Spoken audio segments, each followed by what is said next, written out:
in your I'm bag? not even kidding. I didn't know you packed one. I did, Okay. and I had time, and I had it waiting packed. I grabbed my laptop, I grabbed my camera, and then I grabbed. I have this giant milk carton of goldfish. I grabbed all my weed, dropped my ounce of weed in there with my bowl, and then I put my dog's dog food in there, and that's it. That's smart. But that was it. I didn't grab my passport. I didn't grab my No document. And I have them all in a folder. I had them all in a folder where I could just grab. You blew my mind with that. No toothbrush, no underwear, no socks. And I was sitting there waiting in case I had to leave.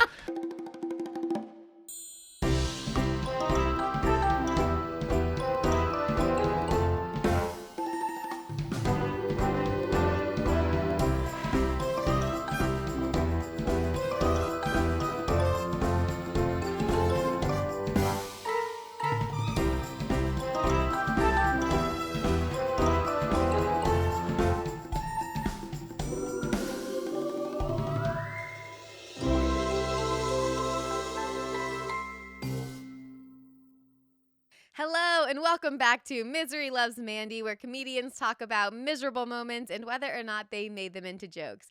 This week's guest is a good friend of mine, MikeMasilotti. I was so stoked to have him on.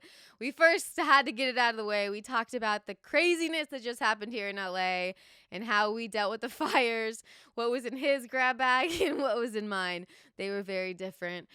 We talked about not knowing if the poop on the sidewalk is human or dog, and his new comedy book, which you have to check out, called Comedy is for Dummies on Amazon. The link is below. Make sure to please like and subscribe right now, share with a friend, and holy shit, do you need to check out the Patreon episode. It is the best one we have had in a while.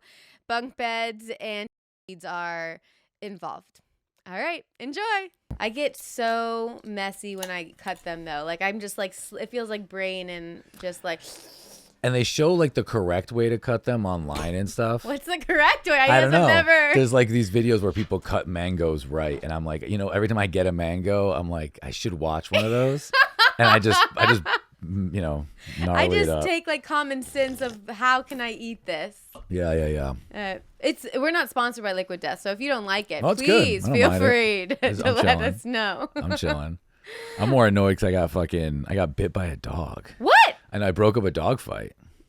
What kind of dogs win? It was crazy. So it was on Sunday. It was at I live in like a decent apartment building complex thing, and we have a dog run. And I have a French bulldog, little guy. He's really rad. You mean as a dog run, a place where you let your dogs out? Yeah, but he was still on leash, and the other guy, there's like two separate areas, and like for like small dogs, big dogs, but it's like long, so you have to go through the one to leave. And the guy was like, my dog's not good with other dogs. I'm like, that's fine. Like, my dog is, but I'll hold him back, right? Yeah. So as the guy left, his dog lunged and grabbed my dog's face. Oh, no. Yeah, and I had to like jump down, and I like had to fight this dog. And I love dogs.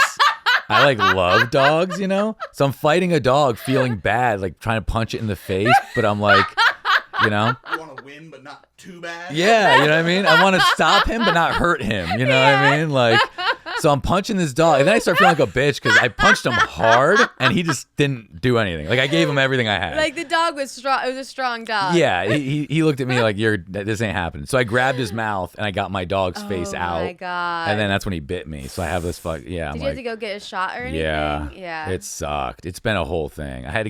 They gave me a tetanus shot and a penicillin shot in my butt. What? Did you like it? No, I thought I would, honestly. I was actually excited when he said I got to shoot you up in the butt. You know what I mean? I was like, I don't remember the last time I got shot in the butt. This is cool, a little different. But he hit my sciatic nerve. And I was like, it was the worst. What? Yeah, because the guy, I guess he did it more in my hip side area. Yeah, we got to get that juicy ass, right? Yeah, I don't have a juicy one, apparently. I thought I had a decent butt, but apparently it went right to the nerve. Because I was like, I couldn't walk for a minute. I almost had to go back to be like, is this normal? Is this penicillin? Am I that sick that penicillin is just like killing? Like, yeah. I thought it was like an allergic reaction. What the hell? Yeah. So wait, did he just do it poorly? Like, should he have? Yeah. It was at urgent care, so I doubt they have the best and brightest. They were really cool though. They're really nice there. Yeah. I just went there because I was like, I need to get this looked at. And then I thought they were going to give me stitches, and I was like mortified. I was like, I'm like not good with that. Like when I got bit, I was bleeding a lot. I threw up from like just seeing my hand. You know what I mean? I was like, I need help. You know, like my friend lives in the building and she's a doctor, and I hit her up and I was like, help, please. Like I'm throwing up. I'm trying to like clean up blood. My dog's face is everywhere. bit. Yeah, luckily the dog was fine. The Frenchies have fat faces. Yeah. So I get that's like what they're for is like the dog will grab the skin. So he was fine. He was That's good, at chilling. least. He's happy. He's running around like nothing happened. I'm Just a week vomiting later. and bleeding. Yeah, oh dude, for real. I was seriously puking and bleeding. He's just running and shitting and grabbing his sticks. And his eye was covered in blood because it was his eyebrow. Oh. But I thought it was his eyeball, so I freaked out, and I'm yeah. wiping his eye, and it's like a wrestling cut. It was just a tiny little nick, but it was just all over his face. It was crazy. Damn. Yeah, so I'm dealing with that, and now I have like I feel like I liked my hands. I'm like I'm gonna have an ugly finger for the rest of my life. Oh my god! First of all, I've never liked my hands, but I do like men's hands. Like if a guy has nice hands, I notice it's noticeable. You're gonna be fine. You do have nice hands. Not anymore. You got to see that. It is brutal. Okay, well I broke my finger playing in college playing football, and by playing football I mean tossing the ball at a tailgate drunk. And the ball just went like that, and I broke it. And now I have like we said it's like a penis finger because there's a head on my finger, penis finger. Does it still bend right though? It's fine. I always Okay. crack it, but it's like Damn. Ugh. All right. But I stare at it all the time, and I go my finger, and it's Yeah. like when I get like really fixated when something on my body changes, like, oh, great, there's a stretch mark there now. Let me stare at that every day. Or a finger, or now I've talked about my toenail now has a permanent crack in it. Yeah. And I'm like, what age, like how many more years till we go? Fuck it. I like know. a car, when you get the first dent, you're like, my car. And then after the 20th dent, you're like, fuck it. Old Faithful over here. Yeah. It's got to be nice to have the new car and say fuck it from the get. Like young kids that don't care. I feel like that's it. Yeah. Because like, I'm already like bummed about, like my buddy's like, dude, you're almost 40. Your finger is fine. Like you're good. Like, Yeah. it's like you're not going to get lose a job over your finger, but it's just, it's just a lot. Well, I had this observation recently. I don't know what I was watching, but when you said like have a good car from the get-go and not care, that's a rich kid thing. Yeah, true. I just realized or put it together that rich people remind, I know why. It watched which he didn't grow up rich. But anyways, did you watch that new documentary about the guy that wants to live forever? It started it. It's a little much. It's much. But I really liked it. Because Yeah. it's crazy. Yeah, it's ridiculous. Because I liked it until I realized how much of his day he took to do that. And then it's like, oh, your whole day is that. What was his name? Let's see. Brian Johnson? Yeah, Brian Johnson. But as much as that was his day, I actually ended up liking him more because I didn't realize he left his house. Like, I thought he stayed inside. Okay. Yeah. And he took his kid to college. He goes on planes. Like, he actually goes to things. He leaves his house. He takes 111 pills every day. That's crazy. Oh, my God. Like, I forget to take my Propecia every day. Like, what happens if you forget one day when you just oversleep? Like, I forgot 111. You know what I mean? It's like when you Google, I've missed my birth control. When should I take it? Yeah. It's like, is it okay to double up today? Am I taking 222 pills? Unreal. Okay, so I was watching him, and then I think I saw another person, and I put together, I was like, I never realized how much rich people act like homeschooled kids. They have this same kind of energy and personality. Okay. And I'm like, I guess. Were you homeschooled? How do you? I never met any homeschooled kids. Oh, really? Yeah. Oh, you know them by looking at them. Oh, okay. It's the way their jeans fit. They're like just a little off. Okay. See, you're so. They've had no one criticizing them about anything forever. Yeah. Oh, They've that's never the been- through line. That They've is never been it. checked about any like small things, so no one's like, "Hey, those tennis shoes are the Yeah. not cool." Yeah. Yeah. That's Yeah. true. By the time you hit high school, that's funny because usually you get worked through middle school, and then you're like, all right, let me lean Middle this school, way. elementary school. It started. Are you kidding me? I had hairy arms.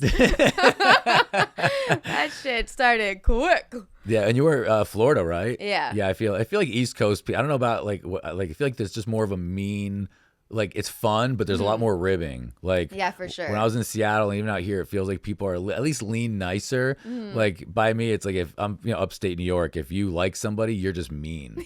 You know, like if someone's nice to you, someone's like, I wouldn't trust them, or I don't think they like you. Yeah, they like, must be fake. Yeah, they must be hiding something from you. But if they like you, they'll come in strong with some shit. Yeah, so out here it is so not like that. Yeah. And I'm like, I don't know who to trust. I know. Trust nobody. I know. Well, apparently with these fires, you can't trust anything, bro. Oh, like, yeah. We have to talk fires. I mean, So this is going to come out. This is out like right after the fires. yeah, they're still going on in certain areas. Yeah. Like the Palisades one is like still technically active, but the the neighborhoods are not. I feel like it's more like It's in the woods, what are those the called? canyons. The canyon. Yeah. That is my sign language for canyons. Yeah, it's so crazy because like, how do you even like get like? I can't drive my car half the time through these streets up there. It's like thinking of a fire truck. It's just insane. Yeah, it's I'm scary. always scared driving those, and like I don't know what they're doing. But it's been interesting to see how people react that aren't in any danger. Yeah, especially not in LA. Yeah, I mean, people are messaging me like, I heard the Hollywood sign is gone. That was a fake picture. And it's like so many people asked me because they like I'm in Hollywood. And they're like, can you just verify it? Because like, bro, it's still there. The photo looks real though. It does look real. And I was like, oh shit. I know AI is killing us. Man. I We're so done. But that's the good thing about it is if I ever get caught in like a really look at that. Like, how would you not think that's real? You're like, yeah. Man, that's so wild. And it's even on the news and stuff. That's the one that looks real, the smaller one. Wow. Yeah, I'm with you. When it was like smoldering, that's when it's like, oh shit. Oh my God. Like, we're fucked on that. Yeah. Oh man. Oh yeah, so AI, like if you get caught, you can just say it's AI. 100%. If someone's like, yo, like, there's a picture of you kissing that guy, I'm like, bro, that's AI, dude. Look how good it is. You know what I mean? I've said the same thing. Like, I said it on here with nudes. I'm like, that's not my tits. Yeah. That was they edited that. Exactly. And now people are like, you know what? You might be right because look it, like this is all fake. Like it's so crazy. So I'm kind of like leaning in now, like get to the point where nobody believes anything, you know? Because then anything that comes out is just like, come on, fake man. news. Because half the stuff is like my family will message me, even just like random news stuff. And you look into it a little bit, and then it's somebody being like, "Sorry guys, it was a fake picture. Or it's not connected to the thing." And it's just like, man, yeah. And like no one has time to research. No, you do like a little bit, but like they're smart. They know how to get you. Mm-hmm. Did you have any? I thought this, and then Dana Moon made a really funny post about it. Like, did you have any exes or anybody reach out to you that? Yeah. 100%. Yeah, 100%. As you just said, I was gonna say no. Like 100%. Yeah. Like, I haven't talked to this girl in a minute. You know what I mean? She left me on red, dog. Really? Like, yeah. And like we just she moved to a different state, and she messaged me like, I hope everything's okay with you and the dog. I'm like, fuck out of here. Yeah. But I did say thank you because I'm like, you never know if we want to hang out again. I'll leave the door open. Yeah, but leave it on a good note. But goddamn, yeah, for real. When I saw that, I was laughing. Like, okay. But it is weird too, because I'm like, I'm like single, so I'm like trying to date a little bit. And right now, it's like not a week to like. It's weird to go on dates. Like, hey, like all the kind of like, are you safe from the fire? Like, I don't know you. Like, I'm asking bitches I don't know, are they safe from the fire? He's like so I can't. caring. I know. Like, I just want to make sure if you need a place to stay. You know what I'm saying? Yeah. How many people do you think got laid through this fire? Yeah, I know. I feel like a lot. Because you had to crash at people's places. Maybe you haven't seen in a minute. Maybe you're like, I'll sleep with him for a bed How many tonight. threesomes? Because there's a couple that's like, hey, this person that we know. And then Everyone's crying. yeah, some drinks come out. Yeah, that's pretty sweet. That's pretty hot. Oh, that is hot. Especially if you can see the fire in the background.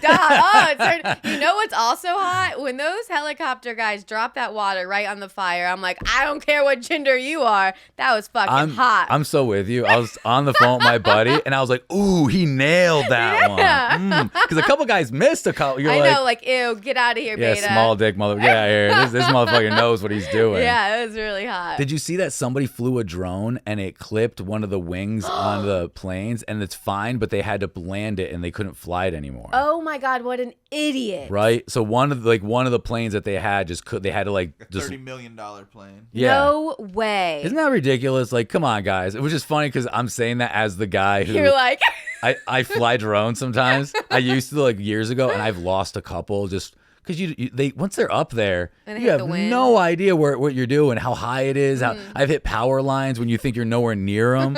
So like I'm mad at the guy, but legit. You understand how it could have happened. I understand 100% how you just feel like an asshole being like, fuck, man, Damn. I fucked up. I didn't hear But about yes, that.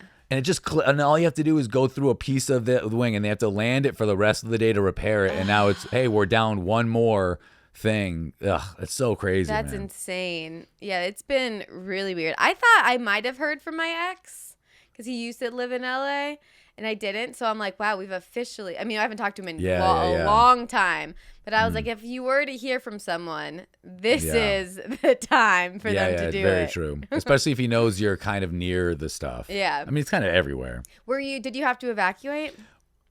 Yes and no. It was down Hollywood Boulevard. Okay. And I was on, if I lived across the street, we would have had to evacuate. Where are you at? I'm just on like by the Amoeba Music on like Okay. Hollywood and like Argyle area. Yeah. So it's like over by like just Like Vine? Yeah, like right over Yeah. all by there. So it's like that whole area. Do you want to give them your address? Yeah, and I was like, the unit number is, but it's just like there's a lot of. It was funny, like everyone across the street, you see them all dumping out of their apartment buildings, and we're like watching them, being like, well, this yellow line says I'm safe right now, so I'm gonna trust the yellow line, like. You know what I mean? It's so stupid because I'm just like watching, and my friends are like, we should leave, and it's like, we're still in the warning zone. Like, what am I talking about? But then I went like 2 streets south. I bought like weed off my friend. I went south. He's in downtown, and he was like, "Bro, we're good, bro. Like that. Yeah. This is the one time living in the hood is good because they're just There's like no hills over there. no." He's like, if stuff here lights on fire, the whole city's done at that point. Yeah. You know. That would be bad. But the Palisades going makes me feel like we're fucked if something happens because they're like the richest people, and they have there's no even like private fire to put like that. It was like 50 to 70% gone. Mm-hmm. Like, so if Hollywood started burning, what, Yeah. you know? Well, I live right next to. What are you gonna say? So what magic are some of these people building their houses with though? Because you'll see like the one house. Oh, yeah, that it isn't doesn't. touched in the Yeah. miles of stuff, and you'll look, and it does usually look different, like some fancy architecture that's probably made of some new shit that someone built recent instead of like in the 70s. And you're like, whoa, that's the future. That one. Yes, made the it. old house. I wonder, like, I saw like all the people that are talking like that have the one house that's left. Okay, what do you do? Because I don't think you could sell your house because know, no one's right? gonna want to buy it. No, oh hell, not right now, especially. They're like, what just happened? Even though, isn't it the safest time to buy that house? Because like everything's already burnt. Yeah, And it proved it survived. proved it survived. Next So- 10 years of construction around you. Yeah, true. So Oof. it's interesting if you did. I mean, of course, you'd prefer to keep your house. Yeah, But you're yeah. still in a very weird situation where you can't sell it, Yeah. and you would need that money Oh, to have buy you seen your the next movie house. Twisters? Yeah. Yeah. Someone's gonna come in and offer you a shitty deal for that. And You're Yeah. gonna have to take it. Yeah, because that script was really realistic. But that property area must be worth a lot. You know, it's right by the ocean. I just don't know how, like, I don't know. To me, it's like we're doing all this crazy stuff technologically and we can't put out fires. Like, that's caveman shit. Like, I know it's ridiculous, but can we stop focusing on like going to space or going to the Titanic in the ocean? Like, can we figure out fires maybe if we don't mean, know how to control them yet? You know? The one thing I always go back to is I can't flush, and I do, my fucking tampons. Let's figure some small things out first. So what? Those are all in the tampons. garbage? You're supposed to. I flush them because I don't own a house and fuck my landlord. But I just thought about it. That's disgusting. Yeah, we got to fix some shit, we guys. got some things to figure out. What are we doing? What order are we deciding? Like, we're going to the moon. It's like, how about we figure out some of, you know. We got other things. So I had to evacuate. Oh, you did? Yeah, it was crazy. So like the whole day I was like, oh man, I'm so grateful I have power. And just like, it's just so funny because I made this list of all of these stand-up clips stand-up sets I need to watch. I literally was right before evacuating. I took I got Post-it notes in the mail from Amazon and I wrote down affirmations and put them in front of me. I've never done that before. Wow. And I was like, this is the year. And I'm like, okay. And I have my affirmations up about being a stand-up comedian and podcaster. Then I'm like, we're going to watch our sets. No anxiety. here we go. I'm like 5 minutes into the first set, and our neighbor calls and is like, we can see the fire from our apartment. We have to go now. And I go, oh. And then I start, my body was such a little pussy. My knees were buckling. I was like, whoa, this is, get it together, bitch. And we packed up in 5 minutes. I grabbed my Adderall because I haven't been prescribed in years. I never take it, but that stash. Yeah, it's worth something, especially now in an emergency. I was like, oh, gotta take my Adderall, my birth control, my probiotics, my red light mask. You're blowing my mind. I didn't think about any. Yeah, I just, wow. Yeah, I pills you fucked up. can't get. Man. And then my birth certificate, my passport. Wow, you're good. I'm so used to packing from the road. Wow. I knew like where to grab. And in 5 minutes we were out. There was just a little bit of traffic. It took like a second. Then I guess our neighbors left like 30 minutes after us, the ones that called us. What do you mean? Yeah. You are still stuck outside of our building. They said people, like a person jumped out of their car and was going to leave their car and they forced them back in because you have to move your car. Oh my God. And then it got crazy because they took so much longer to leave. But this is another, then we got to our friends, had dinner and watched the news, went to sleep, came back the next morning. But today and yesterday, like people are still staying in a hotel that live near me. People are like freaked out. And I'm like, you're fine. Yeah, and people are like, are you okay? That live right near me. And I'm just like, what do you think is going on right now? Yeah. Our neighborhood is fine. Let's focus on the people who's lost everything and stop. And then like they're like making posts like, and I'm like, this isn't for you. Yeah. Like really, yeah. You just should be grateful right now. I know what you mean. It's funny when there's a disaster. I feel like people want to be impacted by it, but not. They want to be impacted, but not like for real. Yeah, like you want to be around 9/11, but not like dirty from the ashes. Like you just want to be a little bit dirty for some pictures, you know? Yeah, like Ash Wednesday dirty. Yeah, exactly. But not actual. Not like dealing with the thing. Because like I know, like my buddy was saying that he's like, I think I'm gonna get a hotel for a couple nights. And he's like, I was like, what are you talking about? Like we're still in the warning zone. He was just nervous, trying to be preemptive. And he's like, well, my boss said he'd pay for it. And he's like, if your boss is gonna pay for it, even if today it lives, go get a free hotel room for a night. Like, if it's free, why not? But definitely go. But I know what you mean. I remember I got in a car accident with Billy, and it was like 5 to 6 hours from LA, and it was like 3 a.m. It was brutal, like car totaled, whatever. And I remember he told me, he's like, all right, the first night we're each gonna have our own hotel room, but the next couple nights we might have to share one. And I was like, I'm going back home tomorrow. Call your girl to pick us up. You crashed my car. Call your girl to pick us up. Like, what are you talking about? The next call? Like, I was like, we don't live in this town now. Yeah. Like when people blow my mind with that. It's like, do you want to go back home and just keep living your life?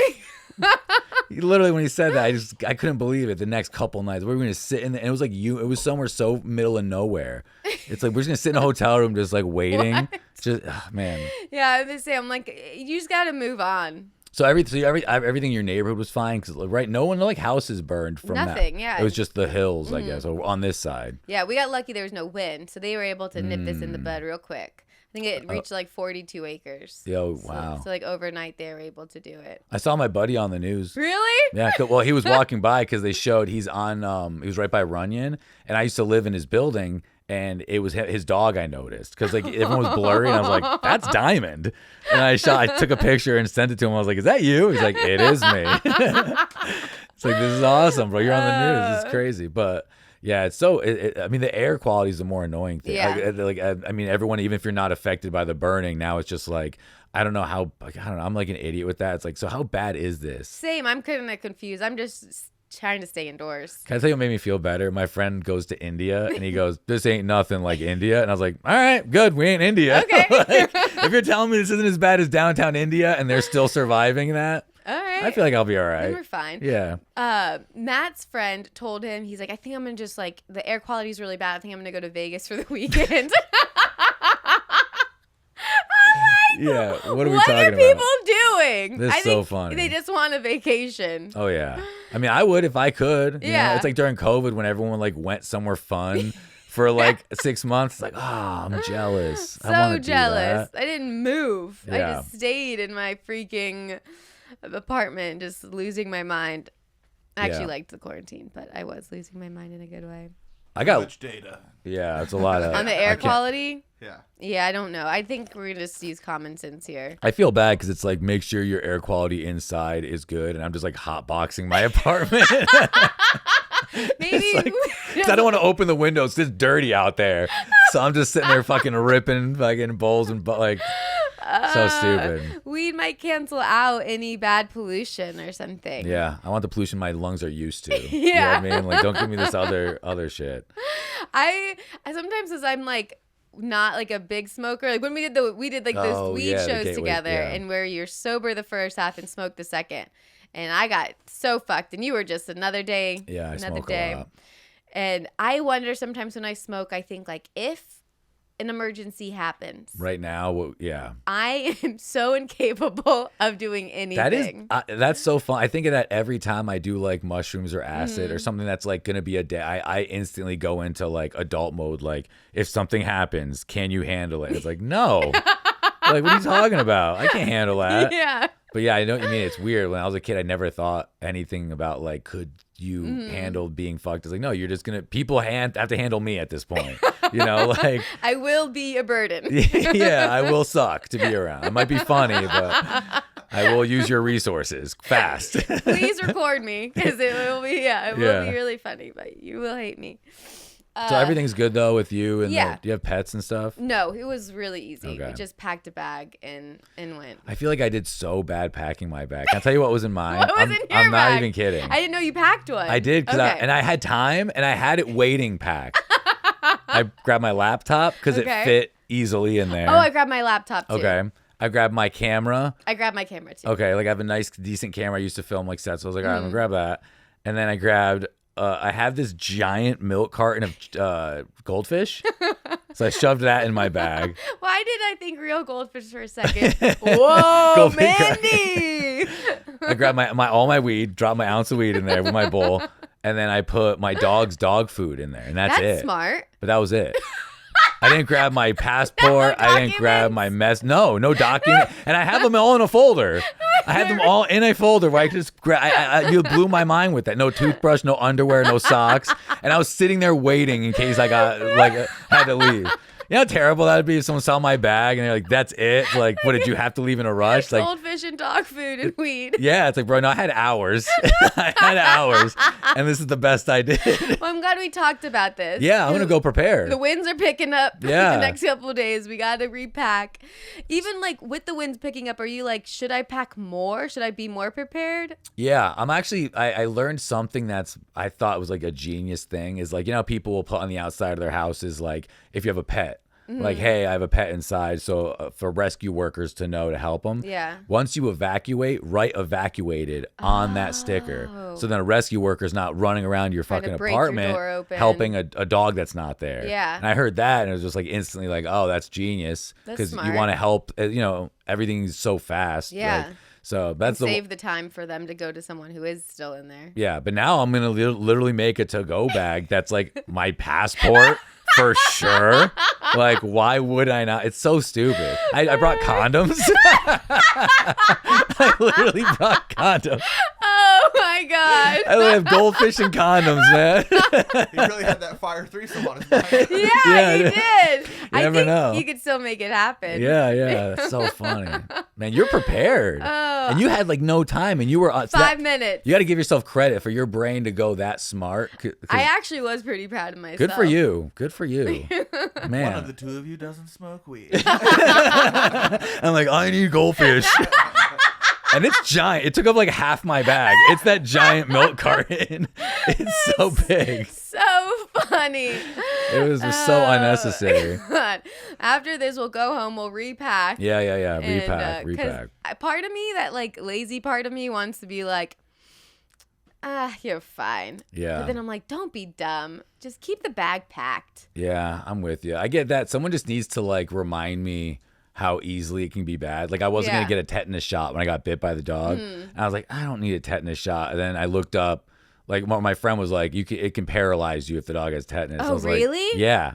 'Cause, like, your jaw clenches and it can mess with your butt. So instantly I was like, yeah, give me the shot. God. Yeah, I want the shot. So now it's like, yeah, like, there's pre-made to go bags. Need to keep one of these bad bitches in the trunk. What is this? This is a fire. It's a pre-made backpack that's got.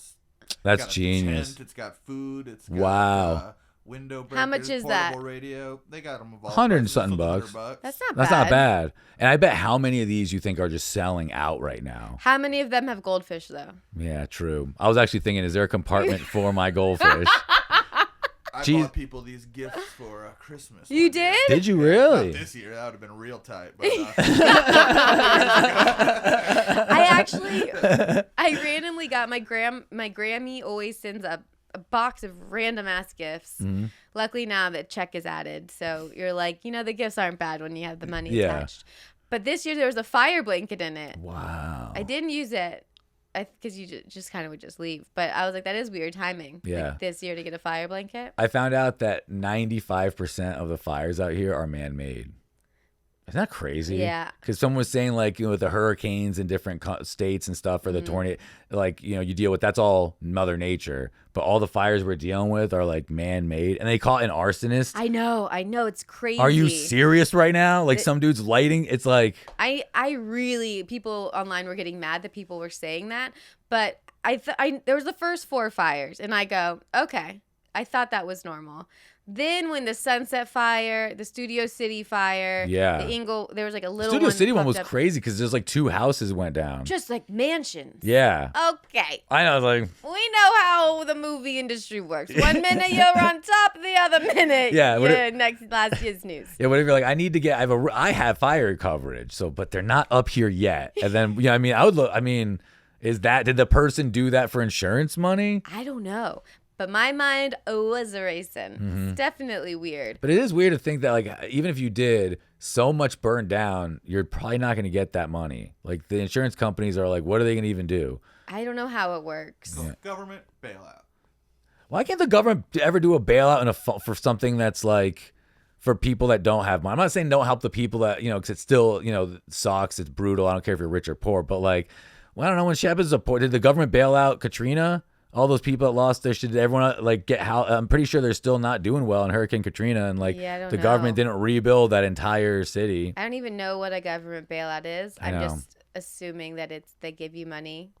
Yeah, and they fix it. But even if they, I just have zero. I don't think the government can do it. And like seeing a rich neighborhood burn down, I'm instantly like, the federal government provided $126 billion to the Gulf Coast. Yeah. All right, there we go. But I'm sure we'll get something like that. Just who knows how and what and to what extent. And a lot of that shit you'll never make again. Like, it just won't happen the way it was. Like, it's gonna make 50s architecture. And here's the $126 billion. Oh, I'm sure there's so much fraud in it too. Well, yeah. Well, fuck yeah. But where is that like tax money? Because we don't make that in tax. Like the government doesn't make that in tax. Like where does that? Do they just make it up? The first time, right when you guys read that, I go. In my head to myself, I go, money's not real. Right? I'm like, it's these numbers. I do feel like they might just be contracts of people that they know. They're like, hey, we'll give you an overprice. It's like, it's like if I was booking you on a comedy show and I knew that there was like a whatever budget. I'm like, do you want $10,000 to do 15 minutes? And you'd be like, of course I do, because that's what we get paid to do 15 minutes. You know what I mean? That's what they're doing. That is exactly what it's like. It's just people on the inside being like, do you want to build this one building for $2 million? Yeah, I don't know. I feel like the money just going right to the people, I feel like is always way smarter. Because it's like, do they even want to live there anymore?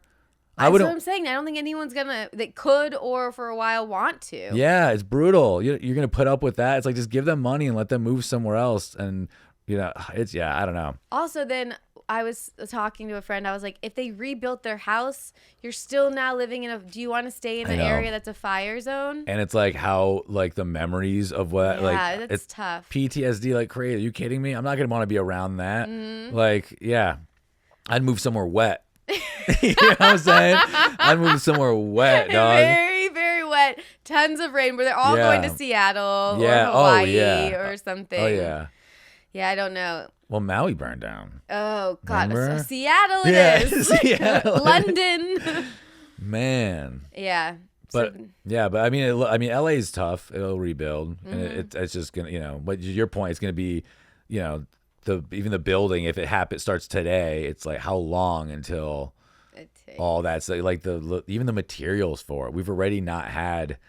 The wood. We've been out of wood, haven't we? Been low on wood since the COVID and everything. Oh man, and I heard the reservoir, and this is again, I don't know if it's true or not, but the reservoir in the Palisades was drained to get repaired, and they just were. It's like completely empty. So the water that they could have used to help put it out was like this bit. Like I don't know. It's just. I'm glad I don't have to deal with it.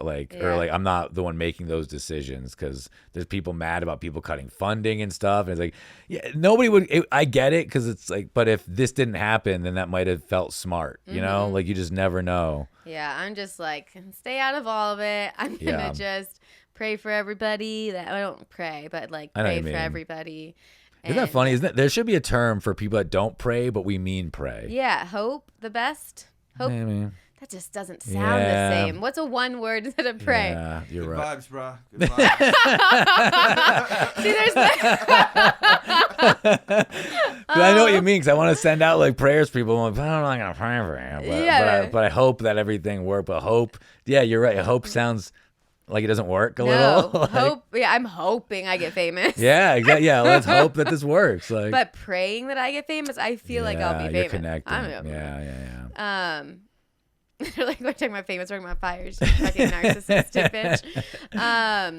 But I don't know what the word would be. We'll think about it. Yeah. Comment below. Comment below if you know what to say other than prayer. Oh. I know what you mean, because I do see that a lot, and it's like thoughts and prayers. Like maybe I don't know. Thinking whatever. of you. Thinking of you, yeah. Then what, you want to fuck? I do look good vibes, bro. Good vibes, bro is pretty good. That's pretty much the closest I think I can connect with that. Okay. Sending good vibes. Mandy and I watched Biden say to interviewer, fire away yesterday. No way. Hey, doc. No. But he made a good point. He's so old, he just keeps hearing the word fire that he just on accident said a fire quote. Yeah. We did it 3 times in a row. Okay, next person. Fire away. Joe, stop. Joe, that's it. Yeah, next, please. Okay, well, we had to talk about the fires. Yeah, hopefully everyone's all right. Yeah, we're praying for them. Yeah, and sending good vibes. We're sending good vibes, bro. Yeah. So I don't want to laugh after because it sounds sarcastic, and I mean it. I say so many things that come off sarcastic, and then they're not supposed to. I know. Well, that's the problem is people. It's all how people take it, which is the worst. Because I sent somebody that I know they lost everything, and I sent them a message, and I left it with a joke because we're comics. Yeah. But then instantly I had to write back I'm just kidding, right? Just because I want to make sure you're not I want to think that you can hit me up if you need me. You know what I mean? Yeah. It was so if you need help, ask somebody else. One of those dumb things. And but then it's you just want people to. Sometimes I'm this might not be the moment, but as a comic where it's I don't know, it's always kind of the moment. You just hope that the people don't take it wrong, because I'm not, I'm trying to make light a little bit of this. That's all you can. In our heads, that's all you can do. But. And the jokes made me so happy. When people were making jokes, I know people are oh, it's insensitive. It's it depends on the joke, but I heard some that were it was just so fun to at least see some comics throwing out some funny shit. 'Cause it's yeah, man, there's only so many. I hope everyone's okay. And let me know if you need help. Everyone's got that covered. We're good. Yeah. Now can we lighten up the mood a little? Can we throw some? Who wrote the best line of who wrote the best joke about the fire? I remember in Seattle when this comic, she committed suicide, dark. But then at her wake, or when we all got together at the very end, it was quiet for a minute, and then someone goes, "All right, did anybody write jokes about it?" And then we all start laughing, and then for 30 minutes, we're all just throwing jokes that we wrote, and she would have loved it. You know what I mean? Of course. It's I hope people do that when I go, but it was such a real comic moment. Hey, we're not trying to be disrespectful. We need to get some stuff off, and some of us wrote some bangers. So this can't go anywhere. And it's good for all of you to be able to laugh through it. Yeah. Yeah, because obviously, it's it sucks. Do we just sit here and let it suck? It's no. It is misery. It's the whole point of the podcast. Yeah, which is funny. When I was researching, by the way, we've got stuff to get into. Oh yeah. Let me know when it. But I delved into it Yay. to make sure, and I got some. Yeah, that I'm excited to Yeah, it's not good. Okay. Not good means it's going to be great for the podcast. Yeah. And it wasn't even the dog bite. It was just so funny because I was going to talk about that. And I was like, it might come up. But it's like, this has been the worst. Like, this whole thing with it sucks. But whatever. I still can't believe you can be paralyzed from a dog bite. I know. That's Tetanus shots. Insane. Yeah, crazy. Okay, well, we'll do the first segment is the weekly wiener. Oh, yeah. Someone or something that bugs you more than it should have. Okay. Well, this, again, leaning with the dog stuff. Yeah. People not cleaning up. Oh, yeah. After their dog, but especially like on the street, because I don't know if it's dog or human, and it just irks me out beyond. Like if it's in a dog park, I get a little annoyed, but I'll pick it up. I don't care. Like you'll pick up strangers' poop. I have like a private, like I won't go to like a random dog park and do it, but I also don't want to be stepping in it. For sure. It's like if my dog's running around, it ain't because I want to clean the paw. I just don't want to step in the shit and trail it through my house. But yeah, so I'll do that. But if it's on the street, there's a good chance. It's 50-50 dog or human. Especially with some of the size of these dogs. It's like, I don't know, man. It ain't good. And it's 10,000 times grosser if it's a human. I don't know why. If it's dog poop, it's still gross, but I don't care as much. Oh, it's way grosser right? if it's a human. Are you kidding me? That is not even close to the same. Yeah, so when people don't pick up their dog poop outside, it's a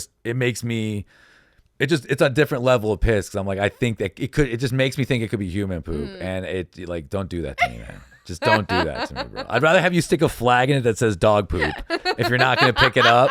You know what I mean? Like, label it. Yeah, like, I don't care if you pick it up. Just let me know it ain't human poop. A little chalk drawing of a dog next to it. Yeah. Like, that's it. I just don't want to know. It's not too much to ask for. Yeah, at all. If you're not going to pick it up, label it. Especially if you have a big dog with a massive human shit. Yes. Like, oh, yeah. God. Because my dog's got little poops now, so whatever. And I'll even pick them up. If I don't have dog bags on me, I'll find like a Starbucks cup on the street, a receipt or so. Yeah, I do my work for that. But man, yeah, some of these people, it's just, and I'm in Hollywood, so like it could be a human. And especially in some of the corners, it's like, I don't know, would a human poop next to a tree, or would a dog poop in that corner of the building? You know what I mean?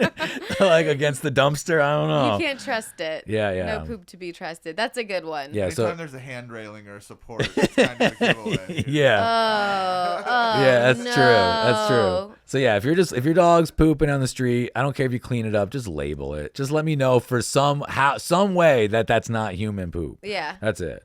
All right, that's a good one. I'm going to just do a quick one because I really want to hear your stories. I'm going to just do a quick one on the fires, which I kind of got angry about earlier. But it was just all of the people videotaping themselves evacuating. Oh, my God, yeah. There's a time and a place for you in a chaotic moment to do something like that. Just put your phone away for a second. Yeah. Do you think people did a second take? Like they ran back up to their door and they were like, hold on, I messed up. Oh my God, this is crazy. I bet you somebody did do a second Probably. take. Yeah. They're like, I could have done that better. And did they post it when they got to their safe zone, or did they post it in the car? Did they post it at their apartment while the fires are burning? Yeah. And I'm not a big fan when people are like, they're putting out that they're safe. Because I get it. Like, because I have a lot of friends that live in different cities, like where I grew up and stuff. They're like, hey, are you good? But they messaged me. Yeah. Like all the people that really kind of want to know, they'll message me. And I'll hit them back like, oh, I'm totally good. Thanks. Yeah. So it's like, I feel like it's a little bit of a like, I'm safe. I did the right thing and I left. And it's just like. Me. Yeah. It's like, you're good. Okay, cool. Yeah, for sure. But, so that's my wiener. Yeah. Up with the fires. I'm sorry. Okay. So for the miserable stories. Do you have one that you made into a joke and one that you didn't? Yes. Okay. Start with whichever one you feel comfortable with. Okay. So the one that I didn't make into a joke is the most embarrassing moment of my entire life. Oh, no. And it happened in front of a sold-out theater. I wasn't a comic. This is before I was a comic. And I wanted to be, obviously. So I went to see Jeff Ross Roast America when he was in Seattle. And this is like 12, 13 years ago, right? So I go in, I have like hair down to my shoulders. I'm a musician. I'm just like there. I'm a huge comedy fan my whole life. So I'm like 7 rows from the stage. And toward the end of his set, he's like, if anybody wants, I'll roast them on stage. But I'm not going to pick you. You guys got to come up. And I was so close. I just sprinted on the stage, right? Oh, my God. So he does the whole thing. He's making fun of everyone. He goes over to me. He's like, hey, man, so what do you do, right? And I'm looking at Neptune Theater, sold out. I mean, thousands of people. I've never been on a stage this big. And I'm like, I'm going to say something I'm going to level this room right now. Like, I'm going to say the coolest thing ever. And I literally just looked at everyone and I went, smoke weed? And it was crickets. How did no one give anything back to you? Crickets. I mean, so bad. Jeff Ross was even like, okay, whatever. And he made fun of me a little bit. And I was just like shell-shocked from bombing in front of everybody, right? So when I'm leaving, they're asking me to sign the form, like, hey, since you were on stage, we're going to use this. We might use this on the show. So I was like, oh, my God, whatever. So 6 months later, the show comes out. I see myself on stage. They don't use my segment. Oh, thank God. Thank God, right? So, but I know it's out there. I'm like, whatever. I skated through. So then like a year goes by. My buddy hits me up. He's like, yo, dude, I saw that you were on the Jeff Ross thing. And I was like, oh, very cool. Yeah.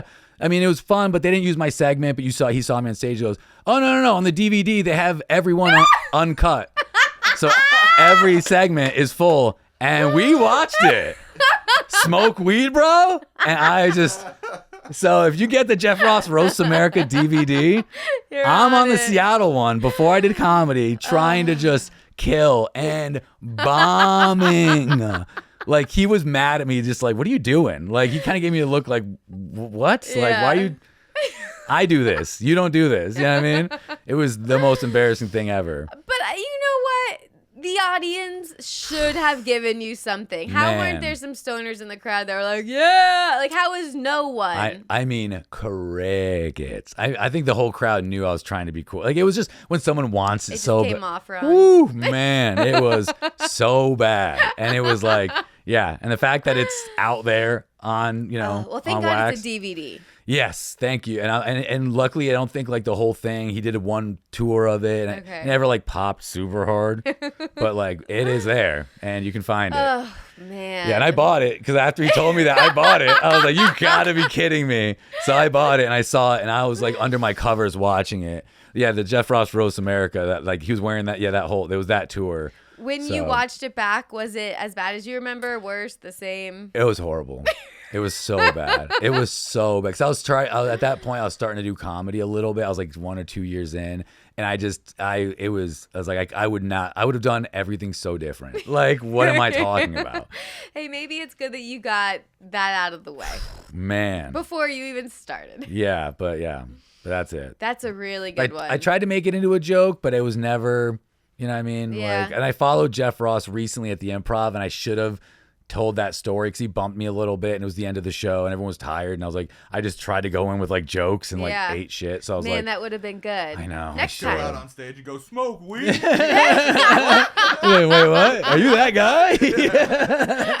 I hate it so bad, that internal voice of like, when you're about to go up, do I do this or do I do that? Do I do that? Do I do this or do I do my jokes? Do I do this or do I do my jokes? Yeah. And then depending on the situation. I should have just talked about it because I just didn't do well. And the whole time I was like, the crowd would have liked that story more than me just trying to give them jokes. After they saw Jeff Ross run Netflix roast jokes to them, it was like I was just, my first spot at the Improv in a while. So I was like, in case someone's watching, let me show me not do good with my jokes. If I were in your situation, though, I would have listened to your voice. I would have just done my jokes, because I would have been like, after Jeff Ross, but if he listens, I want to sound like, I know. I want to do my jokes. But I think, after a celebrity, you got to just. Now we tell ourselves, if a big celebrity pops on before you, sometimes it's better to just trust your gut and not stick to. Yeah. Or, I would have reset the room a little more than that. But what are you going to do? Yeah. Well, if I ever work with him, I got something to bring up. Yeah. Hey, check this out. Remember, I'm that guy. That's a good story. Yeah.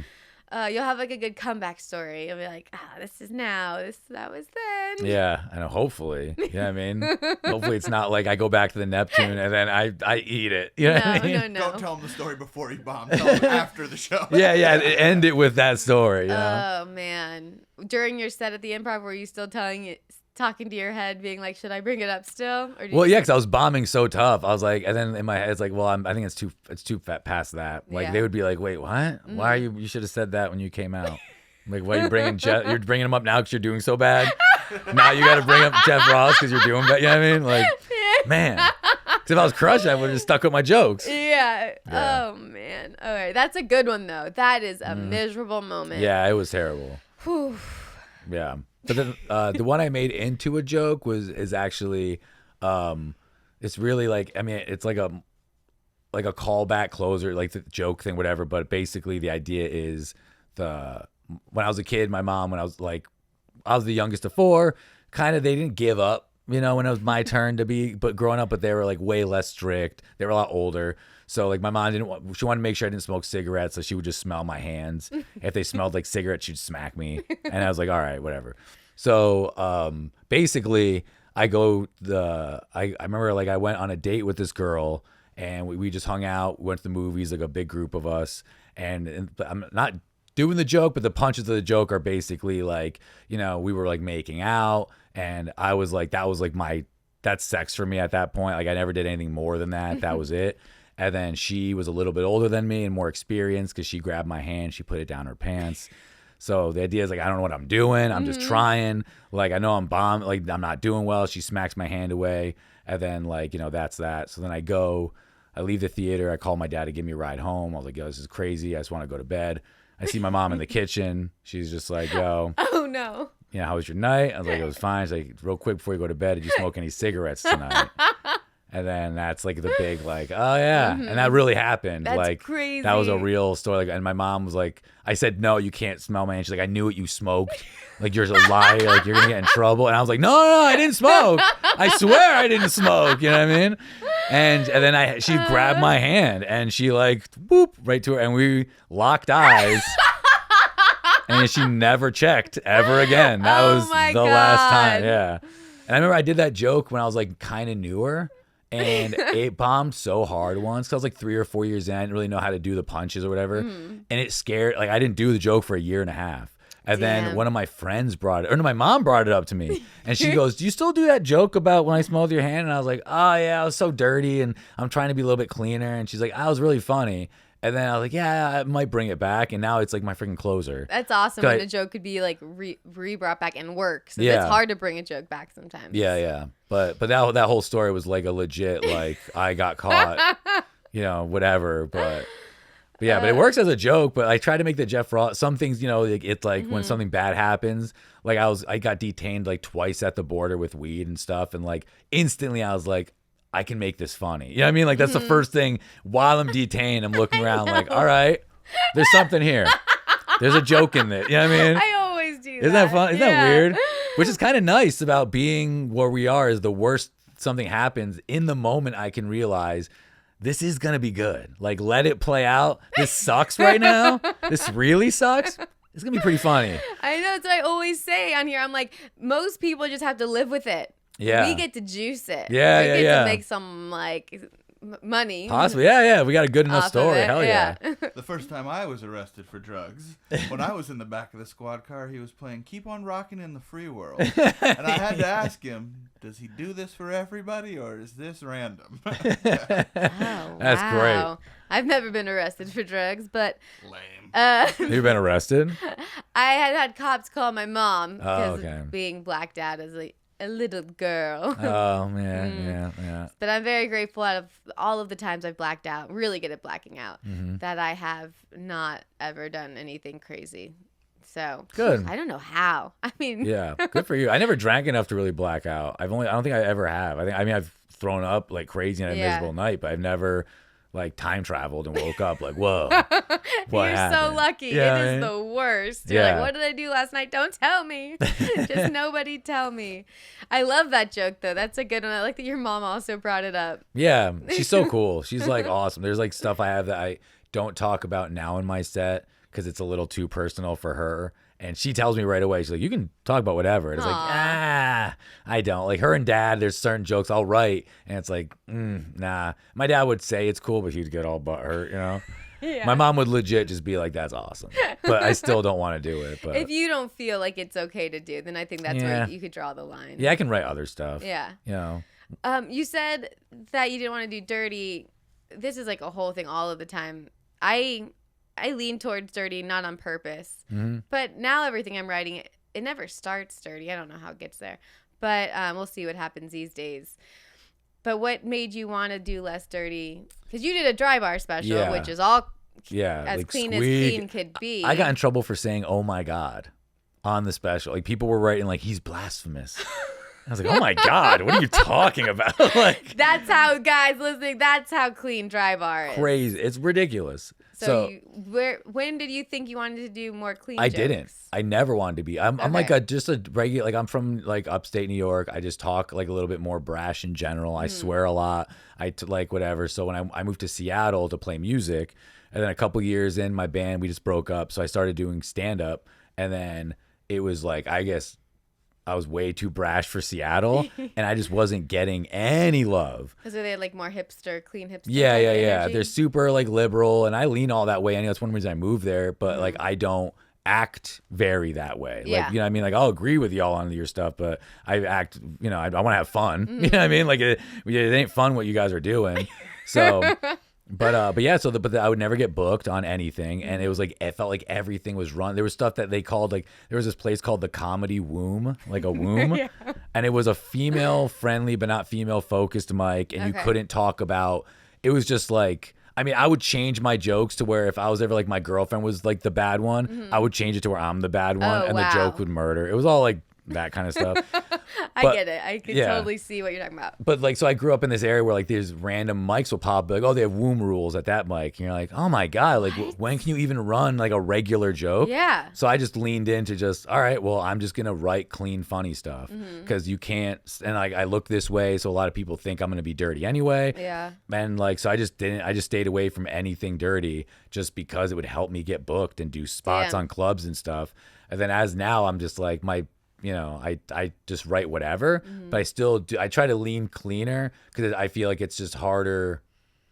Not harder. It's just I don't know. It's just more of it for me personally. It's more of a challenge to make something as like simple or whatever funny. It's rather definitely than more of a challenge. Yeah, but I also like the dirt. Like I like telling sex stories and like fun, like the stuff that connects me to the crowd the most, and the biggest reactions I get, like my closer and stuff, are dirty jokes. Like I couldn't do that in the dry. I couldn't do any of like my best stuff in the dry bar special, and I was like, oh, that sucks. So it kind of gives me this like I don't want my audience to be a clean audience. No offense to clean audiences, but y'all are brutal if I'm a little dirty. If I say shit, people were so mean after the dry bar. Like they would look up my other videos and they were like, he's doing mushrooms or he smokes weed. Oh my God. And it's like, they're just way more judgmental. And it's like, I actually want an audience that likes me for who I am. And I'm not a clean comic guy, but I'm not like this super dirty, like brutal dirty, but I'm trying to like Seattle is what leaned me that way. If I moved from New York to LA, I wouldn't have had that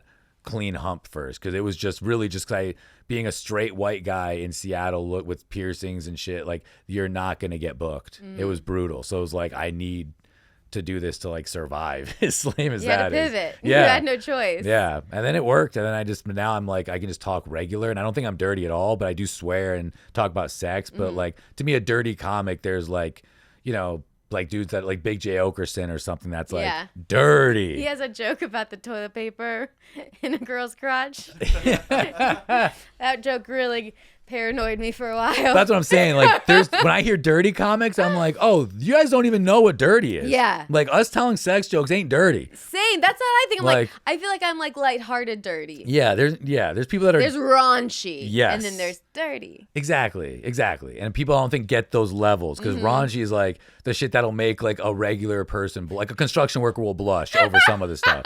And you're like, what are we doing? Yeah. And it's like I don't want to do that, but I also don't want to do like I don't want to be performing in churches, you know what I mean? And stuff like that. Like, so it is kind of dangerous when you go that route because I just did it like accidentally. Because that ain't me. Like my favorite comics are all just there's regular comics. I say regular comics too. You know what I mean? They're just what you think a comic would be, you know?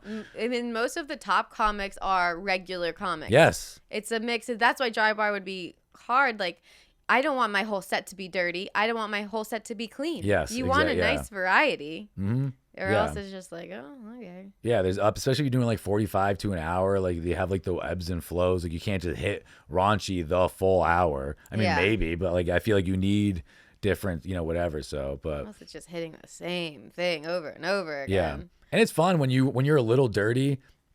like most of my set's not clean, but I just talk about growing up, dating, animals. Like I don't really hit dirty topics till like the end, and I feel like it gets them a little bit more because they could tell I'm swearing and doing whatever throughout. But then when you know, the later on when you get their trust and then you like turn a knife a little bit, they're like, oh, I thought you were, oh my God.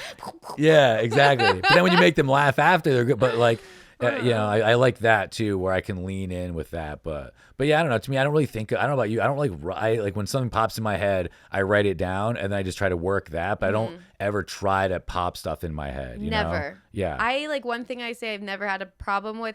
First, like I talk this clean, dirty talk a lot because my boyfriend is paranoid about his dirty jokes, and I always was like, why? Don't care what people think. Yeah. Then it's the weirdest thing. I get why. I've seen so many people go up to him, and he has lighthearted, dirty jokes too. People say something to him after that your jokes are really raunchy and dirty. Yeah. So I'm like, oh, no wonder why he's in his head. He has this weird thing that people actually like saying stuff to him. And it's. Yeah, and what? Especially to me, it's like I don't, not in an asshole way, but I try not to take very strict career advice from people whose career I don't want to emulate or I don't want. So if someone's coming up to me being like, yo, yeah, it's really dirty, it's like, bro, we're at the same level. Like maybe this is what's going to help me out. You and it doesn't matter, like I always like I want to just write whatever comes to my mind that I think is funny that feels true to me at this moment of my life. And I have some brutal lines in my set that like I want to be in there and I know it's 50-50, but it's like, yeah, this is fun. I want this to be fun for me. It has to be fun. Right? If this turns into just what I can say to make you guys all like, it needs to be this way too, or I'm going to quit. Like, for sure. And some of that is saying some stuff that I think is not even just dirty, but I know I'm going to get a reaction and it's fun. Like, I know. I just read something yesterday that I'm like, I don't want to say it so bad. I'm going to say it, but it's like, not now. Yeah. But like, or I'm like, this is a little bit more crossing the line than sometimes I do. Yeah. But it's killed me too because people like that. Like, I have a joke that it was like about men, and it's like, the idea of it's like, domestic violence obviously is like the underlying, but the joke is basically like women, you have a higher pain tolerance than men, and then all the women are like, yeah, and go, then men hit harder than women, so the math checks out. Really stupid, but it either murders, and I'm like, guys, I'm kidding, I don't hit as hard as a girl, don't come at me after this. My backtracking dumps up, but like I put that up online and it did great. But then I did it enough times live where it did so bad, it like shook me out of doing it again. And then I just did a show in San Diego and 2 people asked me why I didn't do that joke. Really? They were like, bro, that's my favorite joke of yours. And I literally was like, I was too scared. Like, I'm too afraid to, man. Because if the crowd sucks, I lose everybody. So I got to find a way to do it because it's just to me, it's a math joke. It's so silly, but they see it as men hitting women joke. I'm like, oh my God, like it's stupid. It's not that. Like, why is everything else a joke, but this is real? Yeah. Like, well, I don't get that. But and then that would freak me out because if you've done it that many times to see like you don't know what way it's gonna land. Then it's sometimes those are the jokes you're like, okay, well if it's that 50-50, then just gotta put it aside. Yeah. And now when someone says that to me that they like it a lot, and I know it did great online, it's like, well, maybe I just need to find a way where like somebody else says it or I work it in differently because it was just a silly thought that people laughed when I said it, and I was like, all right, I'm going to say it. It's fun. Yeah. And then I got scared out of saying it. You know what I mean? Like, I got scared out of a couple. Have you ever gotten scared out of a joke? Yes. Okay, I get scared out of jokes all the time. And it sucks because sometimes they do so good, and once you're scared out of it, I'm done, bro. That joke is gone, bro. I'm not going back. I'm like shell-shocked from the silence, you know? It sucks, too, when it's something that you like. Yeah. I mean, there's always a way, but then it's also like, how long am I going to work on this to find the way? Yeah. Like, when is the right time to just put it aside for now? Yeah. Yeah, true, because if maybe I come back to it in a year and there's a part of my set where it makes sense. Because that's happened a lot where you just start building something else and it's like, oh, that thing would be perfect, that. right? You're like, ugh. Perfect. I know, perfect. Right? It's like cooking something and being like, do I have vanilla extract? Like, oh, I made cupcakes last year. I have vanilla extract. You know what I mean? Like, yes. Exactly. You know? Let's make cookies now. Yeah, let's do this. Yeah, I know what you mean. I want to talk about we're going. The fire got us a little behind. I want to talk about before we go to the Patreon. Oh, you were good. I want to talk about your book. Oh, cool. Yeah. I've read every comedy book. I have to get yours. Oh, cool. I would have brought it. I would have just given you it. Well, it's okay. I'll buy it. I'll support. I appreciate it. But one thing, what made you write the book? And one thing I've noticed with all comedy books, is they always, which when I saw yours, I can't wait to get this. They always tell you how to get to an idea, and they never tell you how to write a joke. That's one thing I picked up from all the comedy books I read. Mine actually has a whole chapter on how to write jokes. I will say that. It's called Comedy for Dummies. Comedy is for dummies. Comedy is for dummies. Yeah, because obviously I tried to jump on the for dummies. It's smart, yeah. But it is true. Like, but they just start. Honestly, there was just an idea.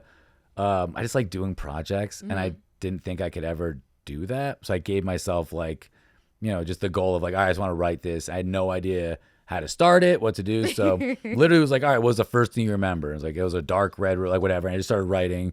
And then at the end of that first chapter, it was, what's up, buddy? After the first chapter, it was literally about like, I bombed at the end. And I was like, all right, chapter 2 is bombing. And then I wrote a chapter about bombing. And at the end, it's like, well, it's not that bad because you have your comedy friends. So chapter 3 is comics. So so it kind of just wrote itself a little.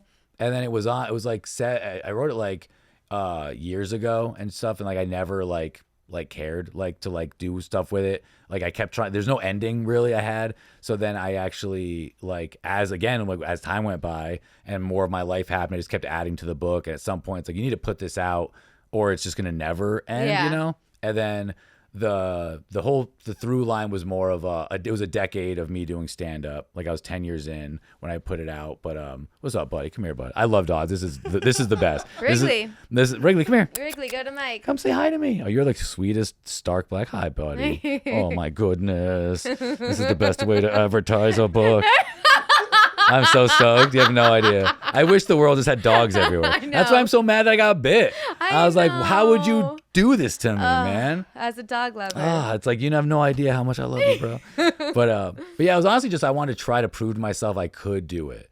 And then I started the through line was like I started stand up at 27, which I feel is kind of late, because I was doing music before. And when you're a musician, you're like, yo, you die at the 27 club is like the coolest thing, Yeah. So like I might not have, died at 27, but I did start something at 27 that changed my life. That. So it's just, and I just taught people everything I learned, like how to send an email to a booker, how to like write a joke from like all the different styles of jokes, how to go on the road, like just because people tend to not share like stuff. People right? do not want to share. It's like crazy. It's not going to stop your career, people, by helping others. Yeah. There's enough room for everybody. I know. It's crazy. Yeah. So I just see it as like instead of crabs in the pot, it's like I always, and this is actually fun with the firemen. It's like I would love the meme of like there's those 3 guys running with one ladder. One guy holds it. The other guy puts it up. One guy runs up into the window. Second guy runs up. Then they throw up the ladder. Then the guy on the bottom goes to the top. So it's like that's how I see the career with the friends is like at some point you're going to be holding the ladder at the bottom, but trust that your buddies will put it back down for you, grab you, and then they're going to put you up. And then they're going to trust that you're going to drop the ladder for them. And it's not crabs in a pot. It's like, let's all do this. And I like so, but yeah, that was just me just sharing everything I learned. And it was just ironic. Yeah, I just feel like if you want to do comedy and you read it, you'll be like, oh, at least I know somewhat of where to start, because I just went to open mics and just had to figure it out. Same. And I had zero of that. So, but I don't know how to write. I don't know how to read as well, like that great. Like for real, I'm not a book guy. I just wanted to do that. I just like doing, pushing myself, and then you live once kind of thing. And it's like I'm almost 40, and it's like, all right, bro, you got to start, getting the stuff locked down, or you're gonna be 70 being like, what am I doing? So, but that was really that's a really cool accomplishment. Thank you. I like it a lot. It's on Amazon. You can get that, or I'll see put the me link live. below. Yeah. I'm just making sure he doesn't lick the kicks. Oh no, they're good. You're good. My kicks are all good, dude. I'm wet. Yeah, I can't wait to read it. I like am all about. I constantly feel like I don't know how to write comedy, and then I just always I'm always feeling like I'm teaching myself how to write comedy every time I write. I know what you mean. I feel like one day I do think it will click. I think it's just learning how to say what we feel the right way, because obviously it's like the thoughts you have in the beginning, like your early jokes, like they're still funny. We just didn't know how to say them. Like we know what funny is, so it's like learning that. I feel like when people just get easier at going from the idea to the voice of it, and then that's when it was like you find your voice as a I see people like Stephen Marcus Relaford is like he just talks funny. He found how to be himself, and then I'm like that. Like I want to do stuff like that where you're like, oh yeah, just be yourself. We're funny people, and then tell jokes. I feel like I'm tap dancing No, you know what I mean? And I want to get to the point where I trust in the thing. And I feel like that a lot of it's just, you know, just being, like it's not even the writing jokes. It's the just talking to the crowd with that idea of this doesn't all have to be. It's like the Chappelle thing. Like it'll be so funny in a little bit. Just take this journey with me. And I'm so afraid of the quiet. Same. You know what I mean? It needs to be laugh. And it's like, no, give them, they want to go on the journey with you. So like learning how to do that. And then I feel like then we can tell our jokes even better because we're connecting stories. We're connecting ourselves because we're not punchline people when we talk in general, but we'll say funny stuff throughout us talking, you know, and that's kind of what we should do to the audience. And then someone always, I remember the quote, like, material is what you fall back on when you're done talking. Ooh. And I loved that. I like that a lot. I've never heard that. Yeah, it like changed the way, like I'm trying to lean that way as a comic. Like, just go up there, especially when you have a longer set, it's easier. Like anything over 15 minutes or around there, it's like, just be fun, talk, and then someone will say something or it'll spur. I'm like, oh, I have a joke about that in your head. And then you weave it into a joke and it's like, and then you go back to a conversation and then you go back. So yeah. The sets I always get off feeling the best is the ones where I'm like, what did I just talk about? I'm like, that came out of nowhere. Right? Like that. Whoa. Yeah. I said this dumb thing I thought of that's like what and I always say this to all my comedy friends, like the funniest thing that we will ever say, I know we haven't said yet. So the more we say the same thing, that ain't the funniest thing I'm ever going to say because I know the reaction to it, you know? So let me push myself and keep saying new stuff or try new things because maybe I'll find the funniest thing I'm ever going to say because it ain't yet. I also feel like you learn all of these rules so that you can break them when you grow. Yeah. I like my old writing was like, oh, you have to have a really short setup because the setup can't be longer than the punch. And then you're like, oh, my setup is so unclear. No one knows what I'm talking about because I was trying to have this really short setup. I'm so with you. Because all of my old jokes. And it's funny because it's like, how much fat do I got to cut to when they stop getting it? Because I know what you mean where it's like, sometimes a long setup is fine.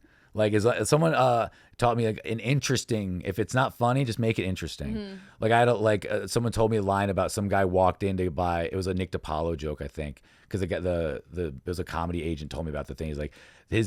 He's like, I walked into a sub shop and the guy walked in from behind the counter holding a plunger and a bucket.